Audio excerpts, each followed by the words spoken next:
Welcome back to the Professor Insight podcast, where we explore the intersection of artificial intelligence, neuroscience, and emerging technology, and turn it into something practical for your business, your strategy, and your everyday thinking. I'm your host, Professor Billy. As always, a quick note before we begin. This podcast is fully powered by AI tools, from content creation to script writing and voice generation. And yes, what you're hearing right now is a voice clone of me, brought to life with full human oversight and manual curation. Last week, we took a deep dive into Apple's eye-catching paper titled The Illusion of Thinking, where researchers claimed that even the most sophisticated AI models, those that claim to think or reason, completely collapse under the weight of true problem complexity. The paper sparked a whirlwind of responses across the AI research community, but none more direct or more interesting than the rebuttal that followed from Anthropic, the makers of Claude. This week, we're continuing the conversation with a head-to-head comparison of these two papers, Apple's The Illusion of Thinking and Anthropic's pointed response, The Illusion of the Illusion of Thinking. Yes, that's really what they called it, but trust me, it's more than just a witty title. So, what's going on here? Apple's paper argues that large reasoning models, or LRMs, hit a wall when faced with complex logic puzzles. Their performance drops to zero, and worse, their thinking traces show signs of confused logic and self-defeating overanalysis. But Anthropic fired back with a detailed critique, suggesting the so-called collapse Apple observed wasn't due to a fundamental failure in reasoning, but rather due to flawed experimental design. Things like models being forced to output overly long sequences that exceed token limits, or being penalized for not solving puzzles that are mathematically unsolvable in the first place. In this episode, we're going to carefully walk through the claims and counterclaims. We'll look at what Apple observed, how Anthropic reran similar tests under different conditions, and what this all tells us about the current state and limitations of reasoning in AI. We'll also unpack some of the big questions this debate raises. What does it actually mean for an AI to think? Can we even evaluate reasoning properly using logic puzzles? And are we mistaking formatting constraints for cognitive limits? It's a nuanced conversation, but one that touches on something critical. As we rely more and more on AI for decision-making, problem-solving, and even scientific research, understanding where and how these systems break down isn't just academic, it's a business issue, a governance issue, and frankly, a human one. So let's dive in. Okay, let's unpack this. We are absolutely living in an incredible time for AI, right? Models are getting bigger, faster, and honestly, they're starting to feel like they can actually think. We hear terms like reasoning, planning, and problem-solving being used, which suggests that these systems are moving way beyond just predicting the next word in a sequence and into something that might resemble human-like cognition or logic. And what's fascinating here is exactly that perceived leap in capability. These newer iterations, often dubbed large reasoning models, or LRMs, well, they're specifically engineered with internal mechanisms designed to mimic a step-by-step thought process. Right, like an internal scratchpad. Exactly. Think of it like the AI generating an internal scratchpad, working through possibilities or sequences of logic, perhaps using something called chain of thought or even self-reflection before finally committing to an answer. Right, this thinking step is supposed to make them more robust, more capable of tackling complex multi-step problems, but and this is the crucial question, is it true reasoning? Or is it just a remarkably convincing illusion of thinking built on sophisticated pattern matching that might just, break down under pressure? That's precisely the heart of a really cutting-edge and vital debate happening right now among leading AI researchers. It's not just an abstract philosophical question either. No, it's practical. It directly impacts what we can trust these tools to do, where their fundamental limitations lie, and critically, how we even measure or understand their intelligence in the first place. And today, that's exactly what we're diving deep into. We're going to explore this debate through the lens of two specific recent research perspectives, drawing on work from researchers at Apple and from the team over at Anthropic. Yeah, two big players. They looked at similar problems testing AI with challenging puzzles, but came to strikingly different conclusions about what the observed failures actually mean. So our mission in this deep dive is to guide you through their findings, walk through the evidence they present from these puzzle experiments, and help you understand why one side sees fundamental limits And the other sees flaws in how we're actually testing the AI. Exactly.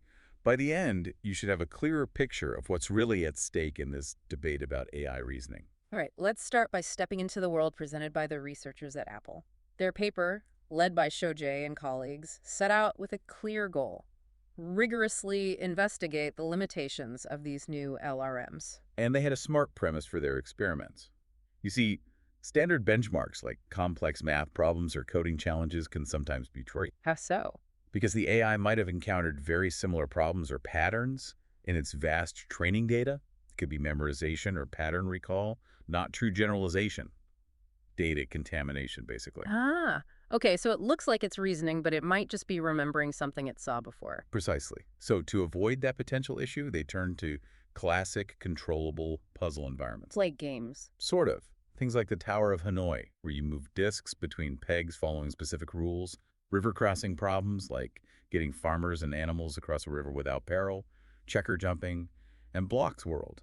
Okay, I know some of those. The beauty of these puzzles is you can precisely and predictably scale the complexity. For Tower of Hanoi, just add another disc. Makes it exponentially harder, right? Exactly. For river crossing, add more people or items to move. The underlying logic stays the same, but the number of steps, or the depth of planning required, increases dramatically. And crucially, as you mentioned earlier, they weren't just looking at the final answer. Because these LRMs are designed with explicit thinking steps, like generating a chain of thought. That internal scratch pad we talked about. Right. Apple could analyze those intermediate steps, the AI's internal scratch pad, to see how it was trying to solve the problem, not just if it succeeded. So with that setup, testing models like Claude 3.7 Sonnet Thinking, DeepSeek R1, and O3 Mini, Apple's key findings revealed something quite striking. Okay, what did they find? They observed what they termed accuracy collapse. Across various puzzles, the models would perform reasonably well up to a certain level of complexity, but then performance didn't just degrade gracefully. It didn't just get worse slowly. No, it would plummet, often dropping sharply and completely collapsing to zero accuracy beyond that threshold. If you look at their results, maybe conceptualized in figures like their Fig 4 or Fig 6, you see this dramatic cliff edge. Wow, a sudden cliff, not a gentle slope downwards. That feels significant. It does. And what's even more counterintuitive, maybe even a bit baffling, is what they saw happening with the AI's internal thinking as it approached this collapse point. Go have it. They found that as the problems became harder and got closer to the threshold where performance dropped off, the models actually reduced the amount of thinking tokens they generated. Wait, they thought less when it got harder? Yeah. This happened even when they had plenty of computational budget or token limit available to generate more steps. You can see this concept in their Fig 6. It's almost like the AI just stopped trying as hard or gave up. That's really strange behavior, isn't it? You'd think harder problems need more thinking, not less. It goes against intuition. Apple suggests this might imply the learned thinking process isn't robustly scaling with genuine difficulty, perhaps indicating a failure in recognizing or pursuing the complex steps needed. They also compared the performance of these LRMs with standard large language models that don't have the explicit thinking step. The ones without the scratch pad. Right. And they saw three distinct behaviors, kind of like in their Fig 5 concept. At low complexity, standard LLMs could sometimes be more efficient or even slightly better. Simpler problems don't need the extra step, maybe. Perhaps. Then, at medium complexity, where the chain of thought might offer an advantage, the LRMs pulled ahead. But, critically, at high complexity, Let me guess. They both failed. both types of models failed completely. So the thinking step helps up to a point, but ultimately doesn't break through that high complexity barrier. That's what their data suggested. And speaking of barriers, one finding related to the Tower of Hanoi puzzle is particularly surprising. You mentioned they gave it the algorithm. Yeah, the Apple researchers tried prompting the models by giving them the actual algorithm for solving the puzzle right in the prompt. So like the exact instructions on how to win the game? Basically, yes. Yeah. This raises an interesting question about the nature of the difficulty. Is the AI failing because it can't figure out the steps, or because it can't execute them precisely over a long sequence? Right. You'd expect that if the AI understands logic and can follow instructions, giving it the algorithm should allow it to solve much harder instances. It's like giving someone the recipe. They still have to follow the steps, but they don't have to invent the recipe from scratch. Exactly. But what Apple found was unexpected. Even when provided with the algorithm, the models didn't show a significant improvement in the complexity level they could handle. Really? No difference. Not a significant one. And they still experience that collapse phenomenon at similar thresholds. Think like their Fig 8 AAP concepts. Wow. So that suggests a potential limitation not just in devising complex plans, but perhaps even in executing long, precise sequences of logical steps. It couldn't follow the recipe accurately. That's one interpretation they put forward. And adding to this picture of limitations, they observed inconsistent reasoning across different puzzle types. How so? Well, a model might successfully execute 100 or more correct moves on a tough Tower of Hanoi instance before failing, Okay, that's pretty good. but then completely fall apart after just a handful of moves, maybe 4 or 5, on a seemingly simpler river crossing problem. You can imagine this from their Fig 8 C8 AD concepts. That is inconsistent. Why would that happen? Apple posits that this inconsistency might be linked to variations in the training data. Maybe complex river crossing problems, say with n greater than 2 agents, were just far less common in the training data than Tower of Hanoi problems. Ah, so it's back to pattern matching. It's good at Tower of Hanoi because it's seen lots of similar things, but struggles with river crossing because it's less familiar. That's the implication. It suggests the models might be relying more on recalling patterns they've seen rather than applying robust general reasoning that works equally well on logically distinct but similarly difficult problems. Okay. So pulling all this together, Apple's conclusion from their detailed puzzle experiments is that these findings point towards fundamental limits in the current generation of LRMs, specifically in their capacity for generalizable reasoning and exact sequential computation. They're essentially saying it's not really thinking. They suggest these results challenge the idea that we're seeing true thinking and instead raise the possibility that it's a powerful but ultimately limited illusion of intelligence. Okay, so that's Apple's perspective. The collapse on complex tasks, the strange reduction in thinking tokens, the inability to execute algorithms, and inconsistent performance all point to fundamental limitations. Pretty compelling case. It definitely raises serious questions. But now, let's pivot and look at the equally strong counter-arguments coming from the researchers at Anthropic, specifically from Opus and Lawson.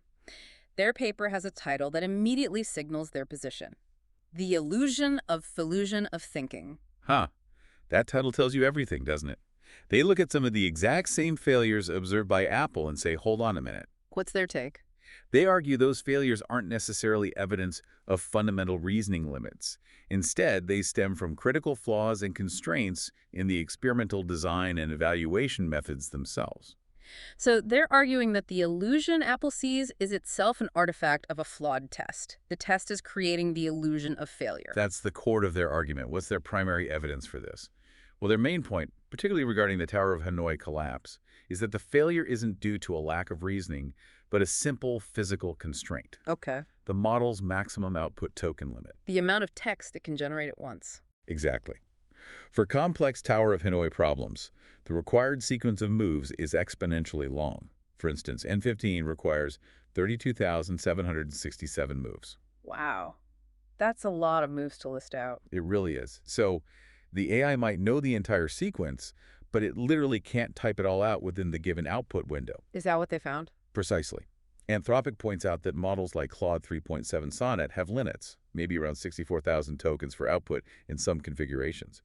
They found examples in the model outputs where the AI would state something like, I understand the pattern continues, but I will truncate the output here to avoid exceeding the length limit. Okay, so the AI knew it was stopping short. It explicitly said so in some cases. But the automated evaluation used in Apple's study would score this truncated output as a complete failure to solve the puzzle, even if the AI understood the recursive pattern. Ah, because the full answer wasn't there. Right. Anthropic calculates that for typical token limits, the maximum solvable Tower of Hanoi size is around ND7 or ND8 before the output length becomes prohibitive. They have an equation for this concept. And that matches where Apple saw the collapse. It aligns neatly with where Apple observed the collapse. Okay, that's a huge difference in interpretation. It turns a supposed reasoning failure into a typing capacity test. That's a good way to put it. And this leads into their second major critique: the rigidity of the automated evaluation. How the tests were graded. Yeah. Anthropic argues that these strict evaluation systems often lack the sophistication to differentiate between a model being genuinely unable to solve a problem and the model choosing to constrain its output due to practical limits or even explicit instructions to be concise. So the grading system is too dumb. Essentially. Relying on rigid, character-by-character or per-token accuracy metrics over thousands of tokens, they argue, fails to account for models that might understand the core problem but adapt their output strategy, like truncating deliberately. That makes a lot of sense. If the test can't recognize competence displayed in an unexpected format, it's a flaw in the test, not the test taker. Exactly. And perhaps the most damning finding from the Anthropic team relates to the river crossing puzzle experiments in Apple's study. What did they find there? They discovered that the river crossing instances used by Shojay et al. For NA6 actors or items with a boat capacity of 3. Well, they included problems that are mathematically impossible to solve. Wait a minute. Impossible, like literally no solution exists. Correct. This isn't new. It's a known result in puzzle theory, apparently. So the AI was being tested on problems that simply cannot be solved. Yes. And when the AI correctly determines that the problem is unsolvable and fails to produce a solution, because none exists, the evaluation method scores this as a reasoning failure. That's not right. Anthropic compares this to penalizing a theorem prover, or a SAP solver, for correctly returning unsatisfiable when given an impossible logical statement. It's the right response, but the test counts it as wrong. So that would definitely make the AI look worse than it is on those river crossing tasks. It dramatically skews the perceived failure rates for river crossing at higher complexity levels in Apple's data. Wow, that sounds like a pretty fundamental flaw in the test itself, not the AI being tested. It certainly weakens the conclusions drawn from those specific puzzle results. To further press their point that the output format, not the reasoning, is the issue for Tower of Hanoi, Anthropic conducted a compelling preliminary test. What did they do? They gave models the N15 Tower of Hanoi problem. Remember, that's over 32,000 moves. The one that's too long to type out. Right. But instead of asking for the full move list, they asked the model to generate a Lua function that, when executed, would print the solution steps. Ah, so asking for the recipe, the code, not the million steps of making the dish. Exactly. And guess what? They solved it. Models succeeded at this N15 task with high accuracy, using only a fraction of the tokens less than 5,000. Get out. So the AI could figure out the pattern for 32,000 steps, it just couldn't list them all. That's what Anthropic argues. This strongly indicates that the core recursive reasoning needed to generate this solution algorithm is present and functioning. The difficulty arises only when the model is forced into the unnatural constraint of explicitly listing every single step in an exponentially long sequence as its final output. That's pretty persuasive evidence that the problem might be in the output layer, the communication channel, rather than the core reasoning engine. It makes a strong case. Their final critique takes on Apple's measure of problem complexity. How Apple decided what was hard. Right. Apple largely used solution length or compositional depth, how many steps are needed, as the metric for how hard a puzzle is. You can see this idea in their Fig 9. Seems logical. More steps equals harder. Anthropic argues this is misleading. They illustrate this with a concept table, maybe like their Table 1, highlighting that while Tower of Hanoi has an exponentially increasing number of moves, 2n1, The super long list. the logical decision at each step is actually very simple, constant time.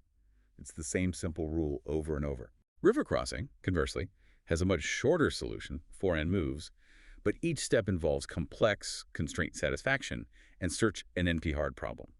Much harder thinking required at each step. Ah, so the type of cognitive work is fundamentally different, even if one takes vastly more physical steps to write out.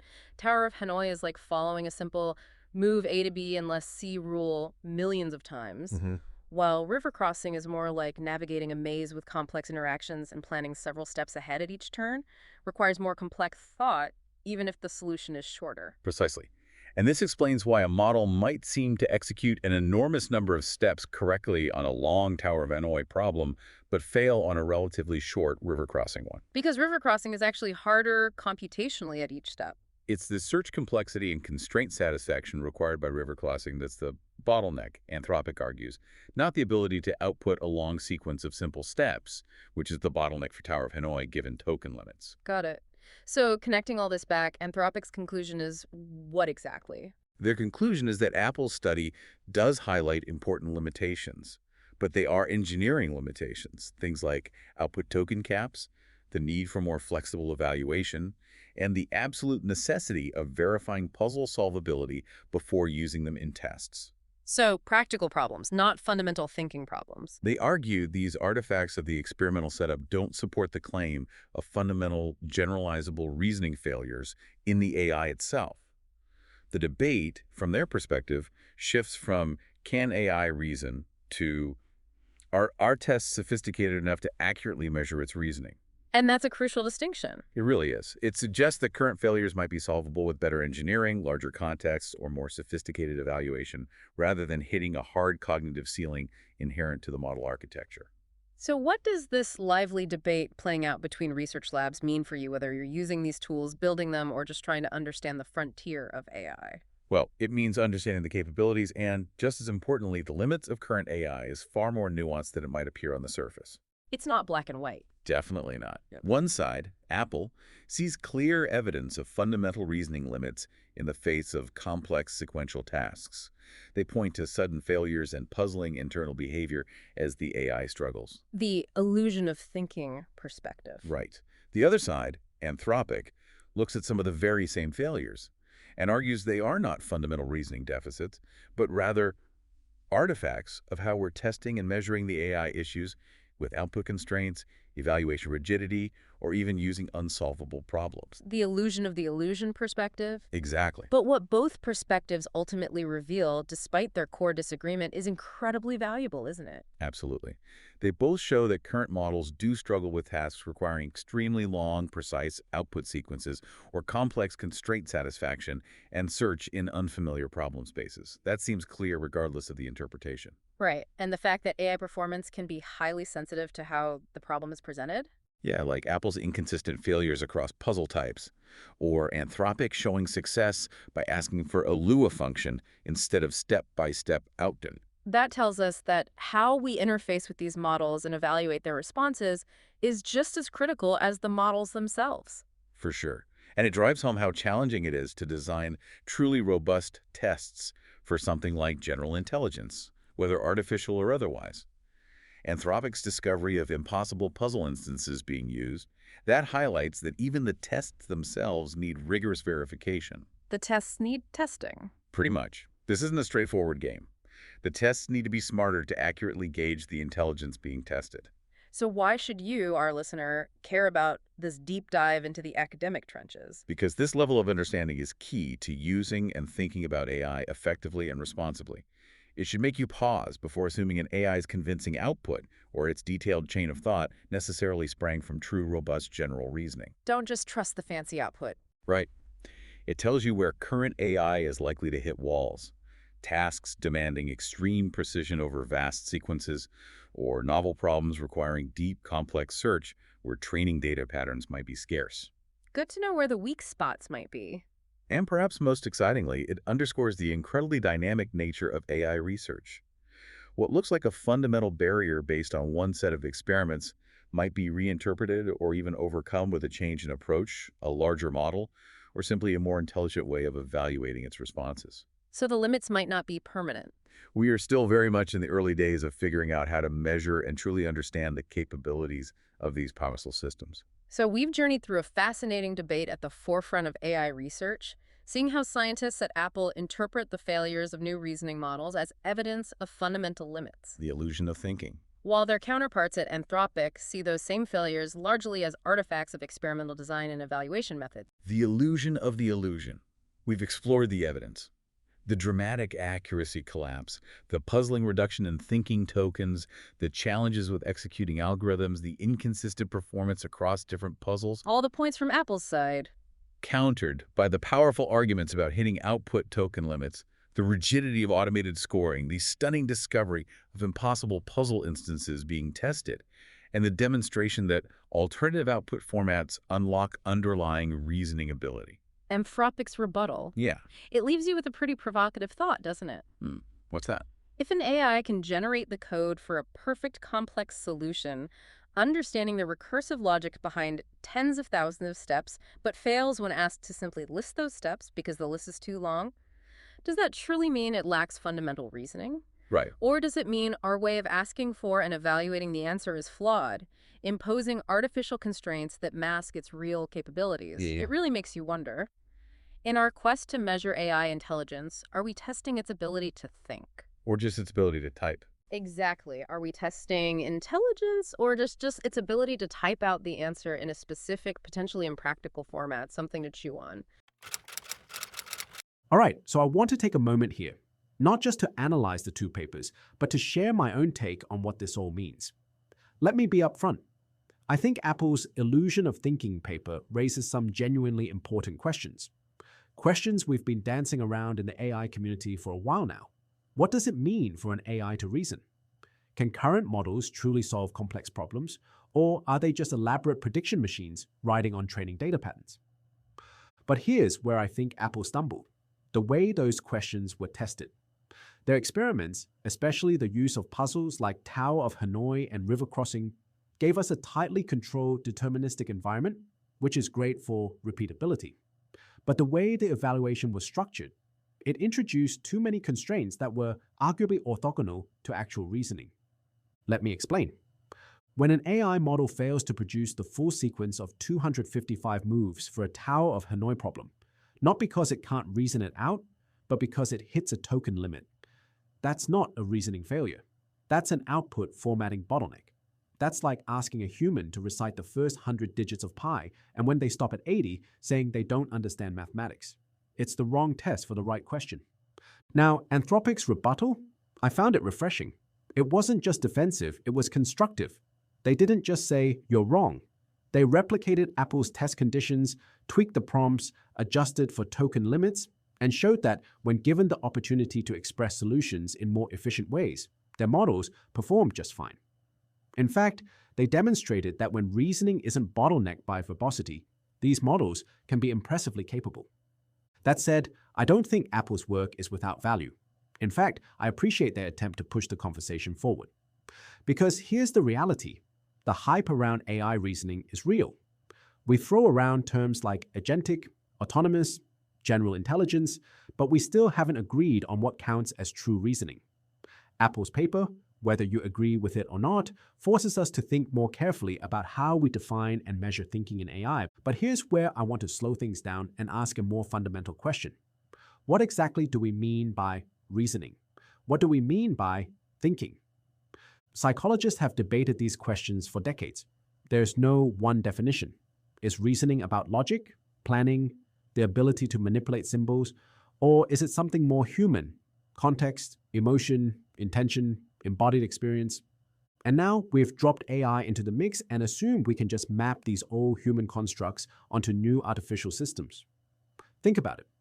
When we say a model is reasoning well, what we really mean is that it performs well on a benchmark we design, often based on how humans would solve a task. We're projecting human-like expectations onto machines that operate fundamentally differently. These models aren't conscious. They're not aware of what they're doing. They don't think in any sense a cognitive scientist would endorse. They predict tokens, and that's where I land. We're still confusing performance with understanding. Just because an AI can solve a problem or fail at one doesn't necessarily mean it's thinking. And just because it mimics the process of step-by-step logic doesn't mean it understands what it's doing. But that doesn't mean we stop asking these questions. If anything, it means we dig deeper. And I think that's the takeaway here. Both papers reflect the growing pains of a field that's moving faster than its ability to self-assess. We're building systems that appear intelligent. But if we don't take the time to critically evaluate how and why they work or fail, we risk misapplying them in places where real understanding is required.